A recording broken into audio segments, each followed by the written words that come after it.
Well, we've got a fantastic show today that's sponsored by South County Lexus. They're, of course, down in Mission Viejo. They're on Marguerite Parkway, and boy, what a great place to buy or lease a Lexus. Also, they are the only certified Lexus collision center in Orange County, so you get a little bump on your car, that's the place to go. They got a great service center there, and along with that, you take your car down there. Maybe you'd like to spend the day shopping at Mission Viejo Mall, or maybe hitting the golf course down there. They'll take you there and then pick you up when your car is ready. Custom service, not bad at all. Well, on the show today, we have our first couple guests that are sitting right next to me. I'll get to them in just a moment. From Harlows Fine Cuisine and Crafted Cocktails. They're down in San Juan Capistrano, and we'll meet Roy Hunzel. He's the head bartender, and coming back is the chef, Aaron Anderson. Saddleback Memorial here will be here today with a doctor. And we have on the show today Congressman John Campbell. He's your congressman. We'll hear what's going on up in the federal government. There's always a lot going on up there, especially with the debt meeting a deadline, and also the sequester and all that. We'll hear all about that. Then we'll also have the recreation report today as well. Right now, I'm going to turn my attention to these two gentlemen, and I'd like to turn my attention to the whiskeys on the table, but I'm probably not allowed to do that right now. We have Roy Hunzel. Nice to meet you. You're the head bartender down there at Harlows Fine Cuisine. Aaron, you're back again, the chef. Always glad to be here. Yeah, nice to see you today. And you have brought along just a fantastic collection here. You folks are not only known for your food, obviously, but you're also known for, well, these handcrafted cocktails that you do. We're kind of seeing a trend going backwards, thankfully, in really the cocktail and spirit industry. People are rediscovering these classic cocktails that are not full of all this kind of, off-the-shelf fruity additives to them and all this, and really going back to the classics. And you have brought, Thank God. Yeah, I agree. And also going back to really tasting the spirit and not trying to mask it. Yeah, celebrating it. Yeah, you put a lot of time into this stuff. You have some wonderful spirits here. First of all, tell me a little bit about yourself. We've met Aaron a couple times. No offense, but we're going to talk to Roy here. Right. Well, my name's Roy. I have been a fond admirer of spirits ever since I started bartending. It was 22 years ago. So you start off as the normal sugary supplement bartender that everyone's used to, and then as you get older, you just want to start appreciating things. And like you said, you kind of go backwards in time and you figure out why you like these spirits and why you like the flavor or the caramelization or the aging process that goes into it. And then from there, you just take it and you just try to present it to everyone, the masses, so that they will like it also. Right? That's kind of what's going on right now. All bartenders that are trying to do this, it's like the revival of the cocktail. It really is. We're seeing an absolute explosion in the American whiskey industry. Right. Not just bourbon, of course. I think one of the biggest trends over the last several years, and you've brought some here, is the reemergence of rye. And a lot of people forget that rye was really the first whiskey made in the United States. George Washington made it. In fact, my wife was back there a couple weeks ago, went to Mount Vernon, and of course they still they make that spirit in the tradition that it used to be made. It's quite expensive and rare to find, but rye was the original spirit, and as people moved inland, rye was not available, corn was available. So of course they made corn liquor, corn spirit, and then of course the name sort of changed and evolved for various reasons into bourbon. Yeah, all kinds of reasons. The Kentucky thing, and you have to be in a certain area of Kentucky to call it a bourbon or a whiskey. Yeah, and the reason this was known as the good stuff, the Templeton rye specifically, was because they didn't stray from that. They didn't go to the corn. They kept it up in Iowa as was the spirit of Al Capone essentially, and it was known as the good stuff in the 20s because they kept up with the rye and they didn't go to the cheaper corn. And as you know now, corn is like the hugest industry, so just kept on going with the corn. Where now people are starting to revive that rye is coming back. And there's a few originals that have been around. Like I brought the heavy hitters for the rye as far as the ones that have been around forever. Templeton rye and Sazerac rye, these are some that have been around for hundreds of years. Yeah, I love the So, Sazerac. I Yeah. had this. I finished mine a few years ago. Yeah. It's not inexpensive, Sazerac, right? But if you get a chance, it is fantastic. And my favorite cocktail is right here on the label, Sazerac cocktail out of New Orleans, and traditionally it's made with rye. Explain the difference. You know, a lot of people may not understand the difference between what they hear bourbon and rye whiskey or something like that, or even the Tennessee process, which is basically a bourbon. However, there's certain things that in both bourbon and both rye that you must have to call it that. Exactly. It's simply, well, one of the biggest ones is the one we already talked about, the corn versus the rye.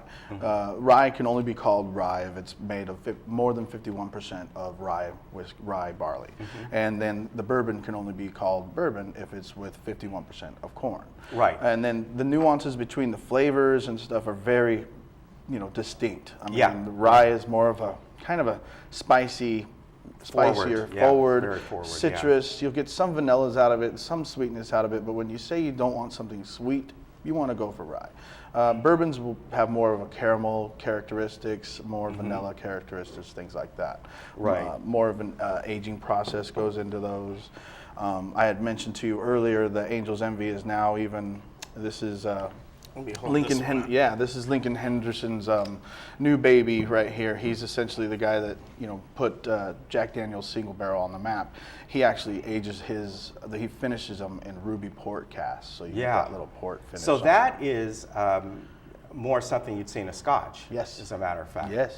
Yeah, and what's very interesting in all these, whether it's bourbon or rye, it's not like 100% rye or 100% corn unless it's full corn whiskey. They have what's called a mash bill, and a lot of corn whiskeys might have a little bit of a maker's mark is a wheated one. It has wheat. A lot of them might have rye. They might have barley in them. There's a mixture to achieve what the distilling master wants to come up with and make that profile.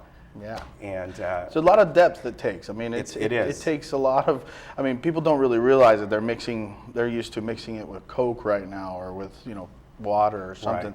Right.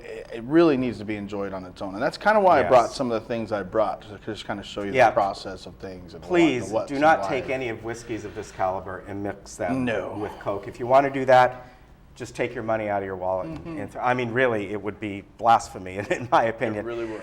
Aaron. Another trend, obviously for years, we have paired wines with food. Then the trend a while back is pairing beers with food, because people never thought of that combination except beer and a hot dog or something. Right. Now what we're seeing are people enjoying spirits with food, and between you two, it's pairing these different spirits together. Absolutely. I mean, there is as many complexities in any one of these spirits in front of us as there are in some of the finest wines in the world. So the nuances, some are more perceptible than others, but definitely they all have their own subtleties to them, and those can be paired with different things. As Roy was saying, they all have slightly caramely flavors on them, notes of vanilla occasionally, and some of the oaking process, depending on what they're aged in. And that can go well with either caramelized or charred foods, such as things off of the grill. Right. Obviously, you can't get more man cavey than some bourbon and some grilled food. But but absolutely, and some of them can go more towards the sweeter side of things as well. As you get into for example, the sherry aged bourbons and things like that, those go more well with creamy or rich desserts. It helps to cut through some of the fat in those. And do you actually use some of these within your cooking, like for your sauces? Oh, we do. I did a 48-ounce porterhouse this weekend with a bourbon peppercorn sauce. It was for 2 people, so obviously 48 ounces. That's right. That sounds really that's one of our newest additions. But as you and I have talked in the past, just about how it makes our lives so much easier using quality ingredients. They speak for themselves. There's a lot less masking or a lot less seasoning involved in not only cooking but creating the cocktails when you start with a great product. And that's what Roy does behind the bar, and that's what I try to emulate in the kitchen as well. So.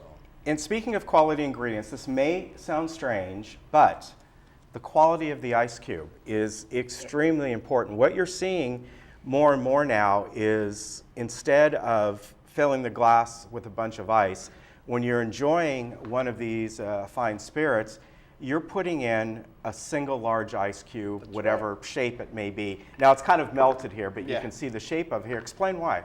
Well, it all has to do with dilution rate. The larger cubes, we make them at Harlows anyway. We make them with distilled water. It has a very low dilution rate. And what you're doing is, like you said earlier, we really want to embrace the flavor of the spirit again. We're really trying to revive the appreciation of the time they put into these products. So what you do is you're just trying to chill it without watering it down. And Right. when you're shaking stuff and when you add water to it, it just kind of takes away from what they're really trying to present to you.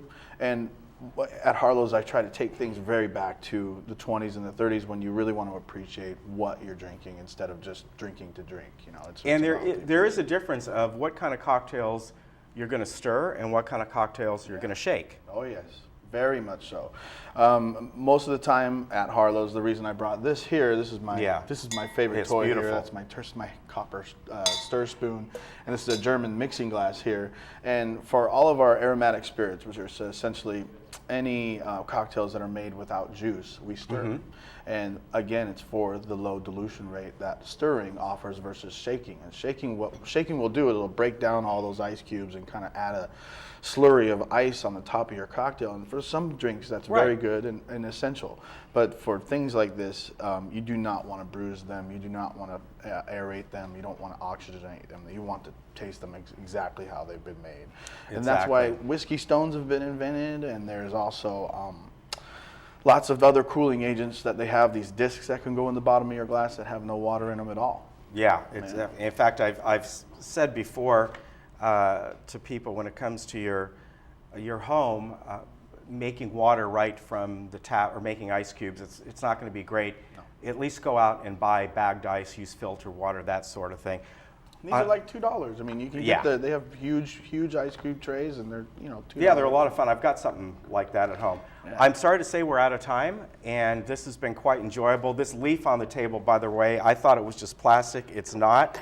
It actually tastes a little like root beer. Yeah. Called Hoja Santa. We used it in a recent cocktail collaboration with some other local bartenders. And, absolutely amazing. Thank you. All right.